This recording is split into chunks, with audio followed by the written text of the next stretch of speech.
we are pleased to say that Rochenda joins us now, and we're also pretty guaranteed that she's not going to tell us anything at all. We're going to try. Well, try your hardest. I can't wait to see what happens. We don't want to know, actually. I don't want to spoil it, because I watched it last night and thought, oh, my God, how are you going to wrap all this up in... And it's a 90-minute special next weekend. Yeah. So just tell me, is it wrapped up to a satisfactory conclusion?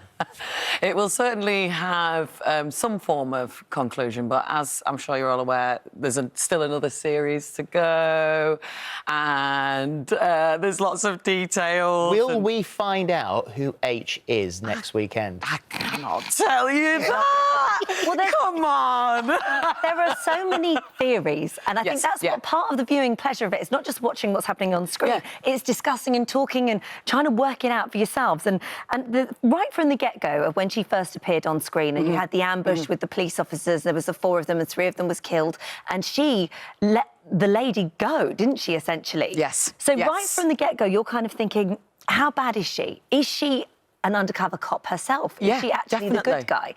I mean, there was definitely there was definitely a nod towards her kind of conscience, and I think Lisa's ideals towards violence and things like that. She doesn't really like it so much. I don't think she likes to handle the guns, and she doesn't like to be on the front lines. She likes to be a strategist. She likes to be the logic behind that was planning. We just saw in the clip there after Corbett was so brutally murdered that she showed emotion then. Yeah, very much so. Very, very much so. Well, then we got the scene in the car last night where they're dumping the bodies, and then she's casually having a chat with another member of the team about passing an exam. Yeah, it's very hard line. Cold. It's cold, but I think that in order to be very successful in that line of work, I think that you have to have a brutality and a coldness about you.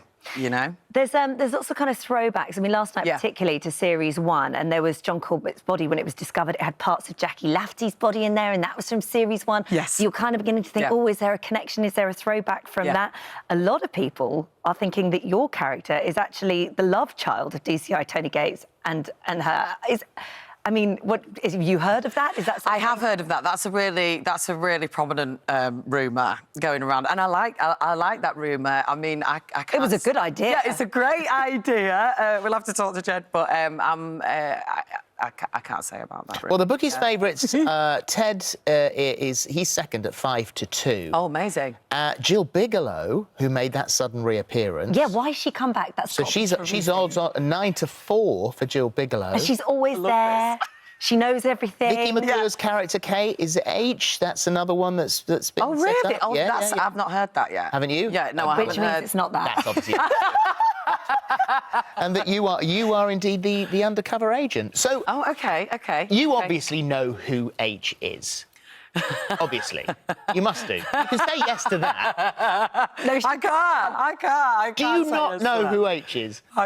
Maybe I do. Okay. Maybe I don't. So have you watched them all? Did you sit down as a big cast screening and watch the whole lot? We sat and watched episode 1 together at the BFI cinema just down the road. But no, I chose... We got offered them all 6, but I chose to watch them live with everybody else. So you're watching everybody... Yeah. And that must be lovely, because then you get that sort of first feelings like we all do, even though you know what's happening. But your mum watches and you can't give away any secrets. No. That must drive her bananas. She's desperate for an exclusive. I bet. She's absolutely desperate for an exclusive, but every week she rings and I tell her absolutely no. But the responsibility of that on your shoulders, not to tell anybody. Yeah, I know, but you know what? It's like yourself, people don't want to know. They say, you know, don't tell me. They want to keep it a surprise, and they like being the detectives as well. Yeah. Oh, I would be gutted if somebody gave you a spoiler. That'd be so rubbish. Well, I can't look at any social media today because I'm terrified to find out what's happened on Game of Thrones.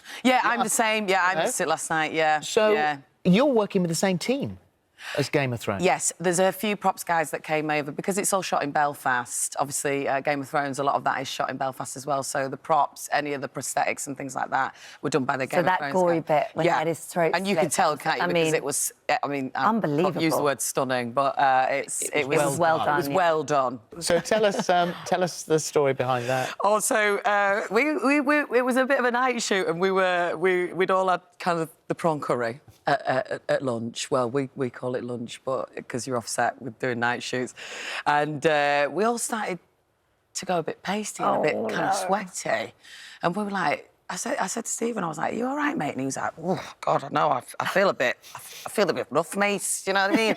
And I went, "What did you have for dinner?" He went, "Oh, the prawn curry." And same with Ali. He went, "Oh, I've had the prawn curry as well." And we were all like, "We've all had the prawn curry," but it was like a domino effect between all the crew. We were all like, "So is it like a scene out of Bridesmaids?" Nearly. It really nearly was. It really nearly was.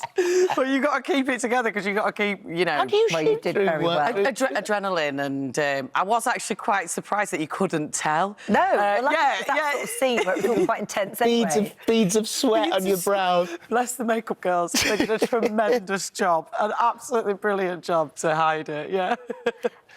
Thank you very much. You've been absolutely brilliant, and we cannot wait for next Sunday to see how all these ends are going to be tied up. Me too. I love that you're actually riven with secrets at the moment because you've got a Netflix series which is a secret. Yeah, I'm not allowed to say about that yet. Nothing about that? No, I know. I have asked them, see if I can, what they've said no. But you have got a zombie movie coming out, which you can say that you have done. A zombie television comedy series. It's a comedy series, which you've always wanted to do because you love zombies. Always. And I've got the contact lenses and everything, so I'm really that's Halloween sorted for this year. Oh, yeah. Thank you so much. So this Sunday, you probably know this already, BBC One at 9 p.m, and it's a 90-minute special. Thank you very much. Thank you.